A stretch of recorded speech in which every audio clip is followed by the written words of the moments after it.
As I promised earlier, we'll be talking about the pillars that the system uses to keep us in check or to control humans.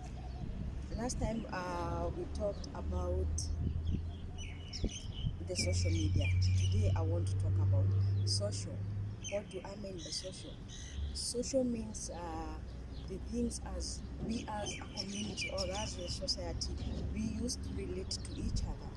Now, back in the days during our forefathers' time, the societies were not the same as today.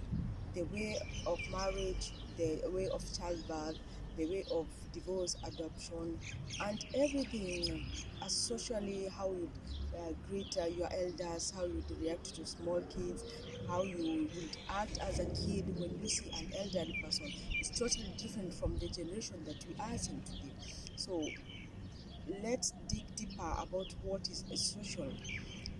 Back in the days, marriages were, most of them they were planned, or before you got married or engaged to anybody, you had to do a background check about the person you are going to get married, the kind of in-laws you are going to be involved with.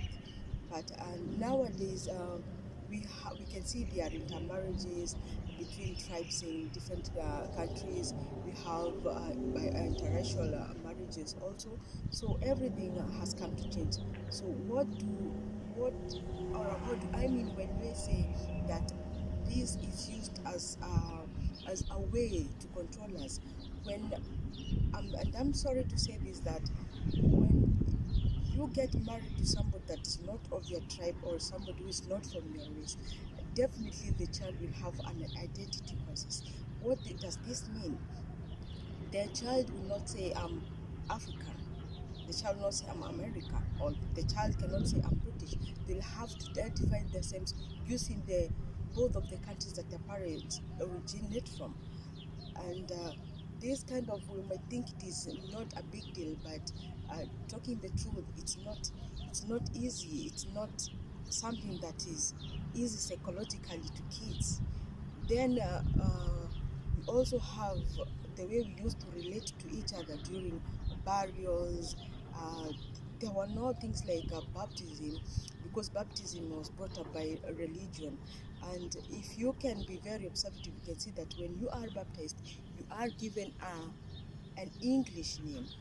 Also, that is a way of making you lose your cultural identity, because now we used to have our names, like people from Africa, we have names from the different parts that we come from.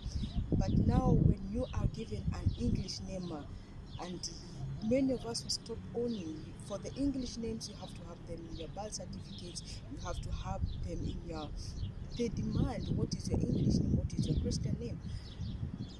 That is one way of losing our culture. We lost our culture because most of us, we don't even know the origin of our tribal names. We don't know why we were named that, or who we were named. I just know we were named after who. But why? What is the origin? What is the meaning? What came about with that name? We totally don't know.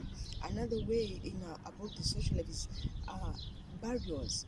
Before, we were not even burying people, and now it came up with the westernization that you have to, after you die, you have to go to be taken to the mortuaries.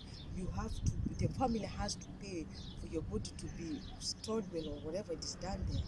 And then there is the funeral day. People now are more worried about how you're going to be buried. They say, the social welfare is so much messed up our minds that we worry about even how we are. What good does it have to do that you have to be posted? People have to print T-shirts with your name, but they can't do that when you're alive. This is what I propose, just a way to program us, but that it doesn't bring us together. That's hypocrisy. I call it hypocrisy. I don't like that. And before, during our forefathers, you couldn't go near a dead body if it was not somebody who you are related to. But nowadays, as long as there is a burial, anybody can attend. And many people tend to say that, like the Muslims, the women, they don't go near the burial sites, of which it's okay.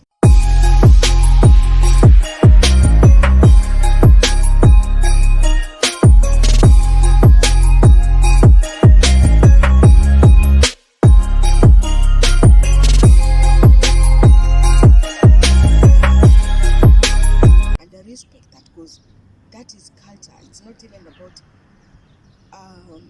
religion or anything. That is a culture according to where Islam came from. Then when you observe the children of today, how they relate to their elders, it's totally different.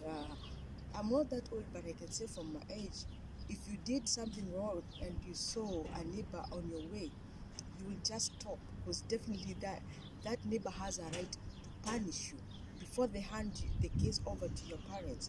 The parent that is there, that is an elder that is there, and saw you doing something wrong, they had a right to discipline you before then they take you back to your parents. But and once your mother or your father told you what you are doing, they would add more punishment to you. And so those days children are very disciplined, unlike today. When you see a kid doing anything, you're not supposed to question them. Otherwise, if you touch them, that will be a police case. Then it will bring too much vulnerabilities later. So you just tend to ignore you. The generation today, you can't correct them. You can't go tell them what to do.